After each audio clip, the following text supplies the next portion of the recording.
So hopefully you've had a chance to watch my first strawberry craft. Since strawberries are really big this spring and my daughter's been asking me for some crafts, I've decided to make another strawberry craft today. So to get started with this craft, you're going to need a couple papers. One is a plaid paper for the strawberry box, and I've chosen to do a solid color pink with that, but you can really choose any pattern that you want. For my strawberries, I've chosen to go with 3 different reds, solid glitter, a paper with polka dots, and then a paper with glitter polka dots. And then I decided to do my leaves in a solid green, but you could also do a patterned green or 3 different patterns of green if you want. And then some scrap cardboard, a black thin tipped Sharpie, a pen, a glue stick, and some twine, and some scissors. Now the first thing you want to do is I went on to Google and I searched out some clip art of something that I liked. I was looking for a strawberry basket with strawberries in it, and this is what I found. So once you find what you like, maybe something similar to this, then print it out on your computer, and then I glued the whole thing to a piece of cardboard.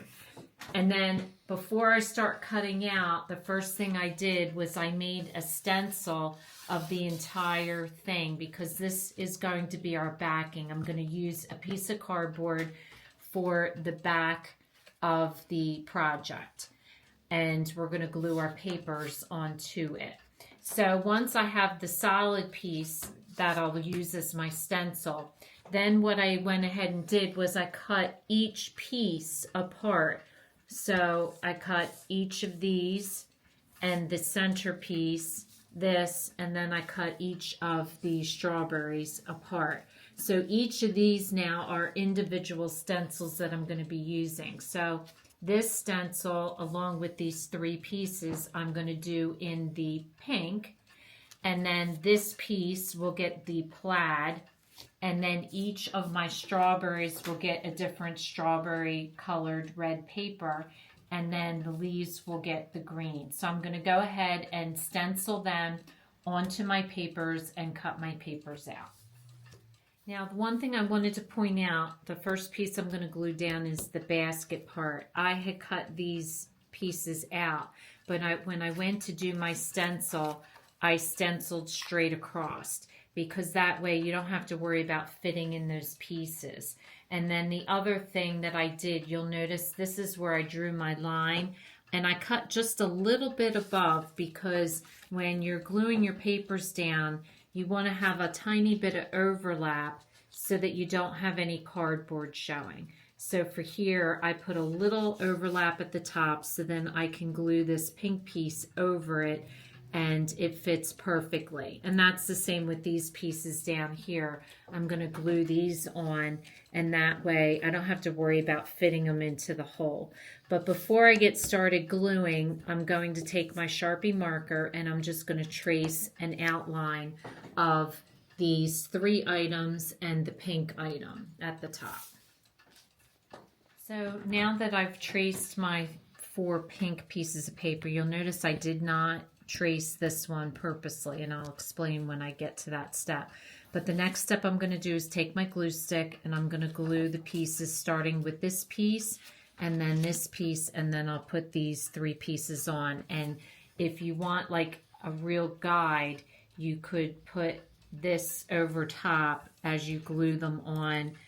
That'll help you to position where you want to glue them for the spacing. So I purposely did not trace the outside of the basket because I want to line up these lines. So you see over here how the lines are all together. So I wanted to glue on my pieces, and now I'll go ahead and trace the outside of the basket. So the next thing I'm going to piece together are my strawberries, and you'll notice with my strawberries how I cut it is I cut this side correct and this in the bottom, but the top I left some extra room and I did not cut out that V.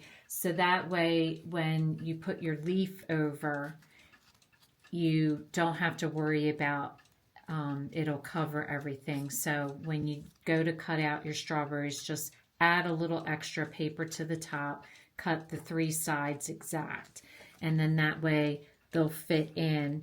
And I do tend to cut just a little bit over on the sides, because then what I'll do is I'll just overlap this one ever so slightly and this one ever so slightly so that they fit together like that. So the next step you're going to do is you're going to cut glue down your 3 strawberries, and I'm waiting to trace them to get them down first, because one of the strawberries is over the other. And so what I'm going to do is I'm going to just trace a little bit here, but then this one I'm going to trace this whole side but not this side, and then this one gets both sides. So that way you see here, this strawberry is like sitting over that strawberry, and this one is over that strawberry. So I find it easier to trace it once I've glued it down. So you'll see I traced here and up here, and then over here, and then here and over there. And it's just easier to do once the strawberries are glued on. So now that you have all that glued on, the next thing you want to do is put your little homemade strawberry jam label. Again, I got this from the internet, printed it off, and this I printed onto cardstock paper. So now I'm just going to cut it out. So now I'm just going to take some of the glue stick, and I'm going to glue the sticker onto the decoration.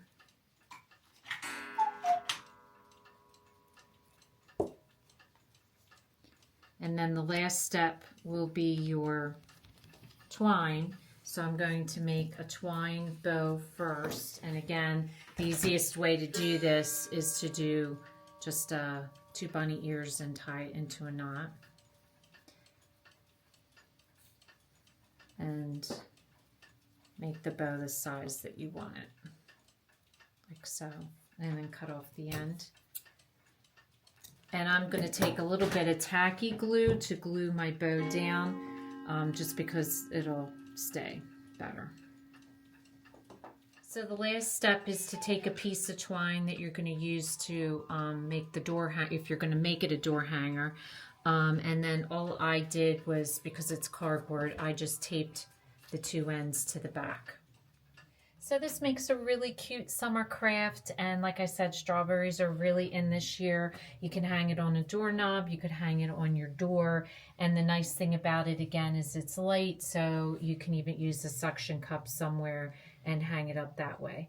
So if this is your first time watching, welcome, and please don't forget to subscribe. If you want to receive future notification of posts, hit the bell, and if you like this video, please give us a thumbs up.